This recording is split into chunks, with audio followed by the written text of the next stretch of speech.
شاب مصري من بني سويف قدر بذكائه يدخل واحدة من أكبر المسابقات العالمية في كوريا وياخد المركز الثالث كأفضل اختراع في العالم. اختراعه هيغير شكل الطاقة كلها وقدر بيه يوصل للعالمية. خليكم معانا وانتوا تعرفوا قصة المهندس المصري مصطفى السيد.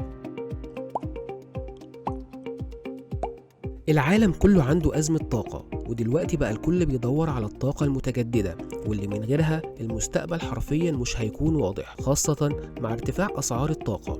وهنا ظهر اسم المهندس المصري مصطفى السيد واللي قدر يخترع ثالث أفضل اختراع في العالم في مجال الطاقة.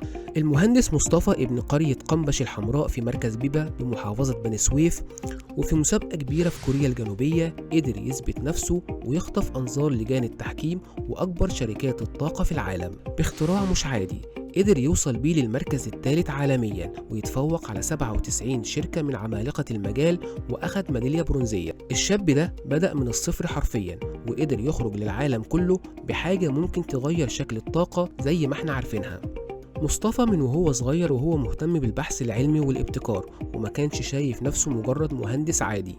اشتغل ودرس وقرر يمشي ورا حلمه مهما كان الطريق صعب، وفي 2022 قدر يحصل على الميدالية البرونزية في مسابقة جنيف الدولية للاختراعات. ومن وقتها وهو بيجهز نفسه لخطوة أكبر لحد ما جت اللحظة اللي وقف فيها قدام العالم كله في معرض بيكسبو 2024 بكوريا الجنوبية، واللي بيعتبر أكبر مسابقة عالمية في مجال الطاقة المتجددة. الاختراع اللي قلب الدنيا كلها وقتها هو جهاز بيقدر يولد الطاقة بشكل متكامل، يعني طاقة حركية وكمان كهرومغناطيسية وكهربائية، وبيعتمد على الضوء سواء ضوء الشمس أو حتى ضوء لمبة عادية.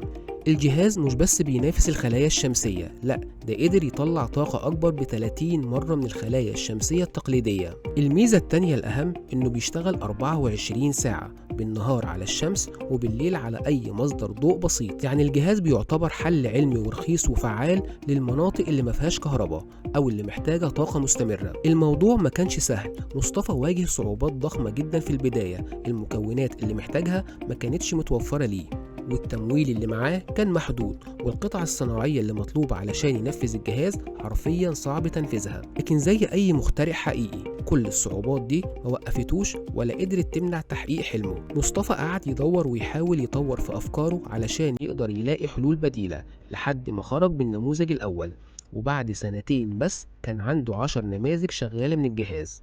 لما سافر كوريا الشمالية للمشاركة في معرض بيكسبو 2024 اكتشف إن المنافسة هناك مش عادية خالص، وإن دي مش مجرد مسابقة بتضم شباب باحثين، وده لأنه اتفاجئ إنه كان واقف قدام أكبر شركات الطاقة في العالم كله، لدرجة إنه في وقت من الأوقات فكر إنه مش هيقدر يكمل.